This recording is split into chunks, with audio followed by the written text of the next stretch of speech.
What does it mean to be black? When do you know you are? Is it a birthright unmistakably attached to your melanin? Is it the definition of you, or an aspect like the size of your nose or the type of watch you wear, or the fact that you're left-handed or right-handed, or like strawberry instead of vanilla ice cream? I've thought about those questions, thought about them in earnest, probably in the middle of high school.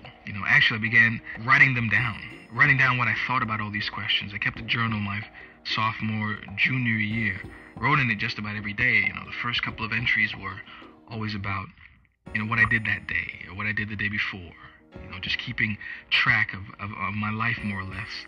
And as the years progressed and my thinking got more complex, I began to question, why was my day like this? How am I going to change it? What do I want from my day? The writing stopped probably my junior year and senior year, and not because I wasn't doing enough to chronicle my life, but because I was living life. I was living it and not really thinking about it as much. And I have to admit that, my hormones warped me to the other half of the human population, namely women. I accepted the time and energy necessary to get and pursue tail. I was successful at it, probably. Not as much. I don't think there's a whole lot of success in tailgating in high school. There's a lot of talking about tailgating, but I don't think there's a whole lot of success. And there's a lot of worry, though, walking down the hallway in the middle of winter with your winter coat, and you gotta put the coat over your pants because here comes that girl, and you don't want to feel embarrassed, or you're in the middle of a social studies class, and you're talking about World War II, Iwo Jima, and there's that flag, and there's your flag, damn it, and you don't even thinking about that, and God, I hope she doesn't call on me because I'm saluting right now, and oh God, I don't want that. I don't want that sort of embarrassment. But besides that, there is this energy of possibilities alive when you're that age, 16, 17, 18 years old. I wanted to capture it because I looked out on the world and I saw a dying world. I saw that energy dissipating. Energy unfolds, it develops, and all of a sudden there's this curve where it starts to go down, and it starts to go down as you get older. And not just physical energy, but mental energy about the possibilities for you and your place in the world, your place in the universe, and what you can do in this life. So something said, capture it, because it soon will be gone. You're not going to remember, or you're not going to be able to act on all these ideals. Black power. I want to do this for a rainforest. I want to do this to save the earth.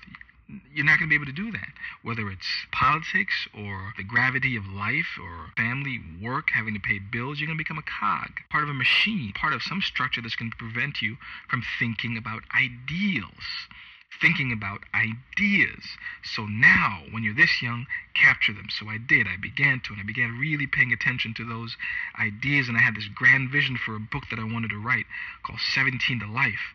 And I saw the cover of that book, and it was me, a 17-year-old kid, standing black and wet on this rain-soaked highway. The skies are gray, and it's dusk. You can almost see this image through the fog, and the cars are coming by. And in the distance, you see the city, and that city is life. And life is this city that's waiting, and it's 17 minutes, or 17 miles, or 17 seconds, but it's upcoming. It's behind this picture, behind this boy, behind me. It's an inevitability. Life is a categorical imperative for all of us. We must advance to life. We must move towards life. We must accept the responsibilities necessary, because life is the next step from 17. It is there waiting for us. I see that the car is speeding by. They're splashing this cold water onto this boy, and he's there shivering. You can't see it, but you feel this black boy shivering in the photo. And that's the beauty of a photo, especially on a cover, is that you have to imagine. You have to imagine the wet. You have to wonder about the boy and the city that's waiting for him, the life that's waiting for him. And you have to project your own history, your own possibilities, your own energy perhaps, onto that boy. What have you thought about your own life? What have you thought about the possibilities for yourself? And that black boy on the side of the road waiting for what? Readying for when? Hoping for who? Longing for why? And what's he got in his backpack? Is he ready?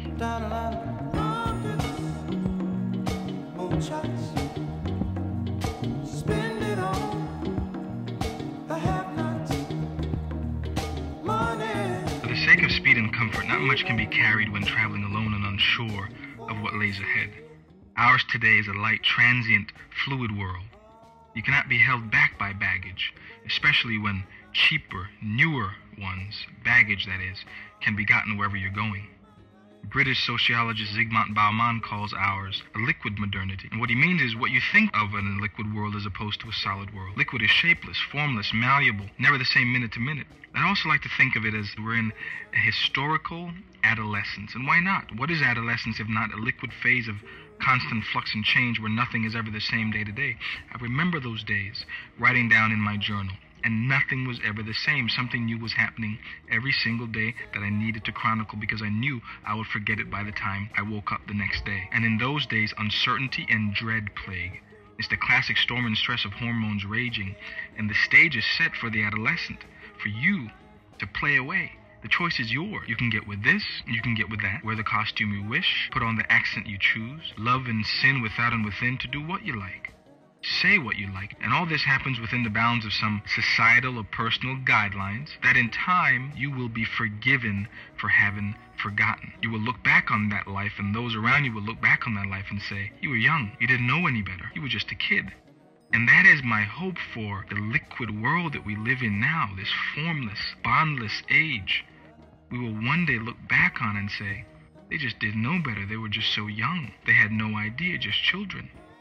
And so what happens to all of us children in this liquid world, and I don't mean just the ones that are young by virtue of their age, we are all children in this liquid world because we have very little control of the circumstances that surround us every single day. And so I want to talk about that reality a little bit, get us on the same page before we move forward, because this liquid modernity, this idea, is a very important concept.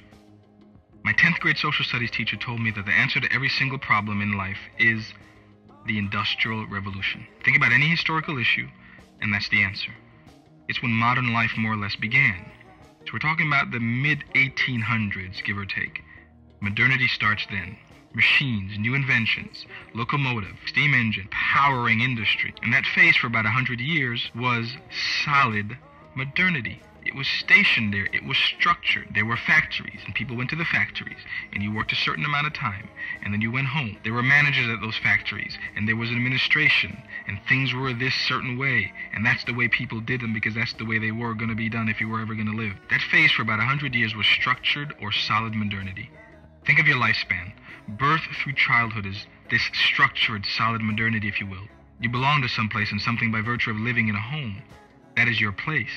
There is centralized authority in the form of parents, if you're lucky to have them, or adult figures, or leaders, teachers, coaches, ministers, relatives, neighbors, who at their best are working on your behalf, steering you towards something better than who and what you presently are. There are mores, sanctions, punishments for breaking the rules, and bonds that tie the structure under which you live day to day. You are dependent on others for your survival, so they become begrudgingly important to you. You need them, and they need you because their service to you gives their life some semblance of meaning and provides a sense of purpose. The whole is bigger and better than the sum of the individual parts. A village is raising a child who will one day raise the village. Sounds nice. That structure is in place. It's happy childhood where, at its best, you feel taken care of. Your social welfare is looked after, and you, when older, will feel some sort of obligation to do the same for another child from your particular place in a situation not unlike yours. But there are dark sides to even the most ideal. For example, in this structure, the child has little or no power. He is dependent on the system functioning smoothly for his optimal growth and well-being. Any hiccups throws his life out of whack. But that child, he cannot control when and where the hiccups will come. And come they will. When we get that water, we try every means of addressing the issue, whether it's blowing into a paper bag, or reading a book, or searching the internet, or finding ways of dealing with the hiccup. We're not hurt by it. A hiccup doesn't necessarily prevent you from going about your day and doing the things that you want to do. It's just a certain discomfort. You deal with the discomfort until it passes you. Far too many people don't deal with the hiccup. It's just a natural part of their life, the price you pay for living in liquid modernity. But the question still needs to be asked. What does this liquid life mean? What is your function in it? What do you want to do here and now, when you are a child, without control, without a seeming sense of power, where the bonds in the structure that were in place to take care of you no longer exist? Because you are oil, black and liquid and viscous, lubricant for the machine, bondless, formless, skimming the surface, moving with the current, at war with forces you will never understand.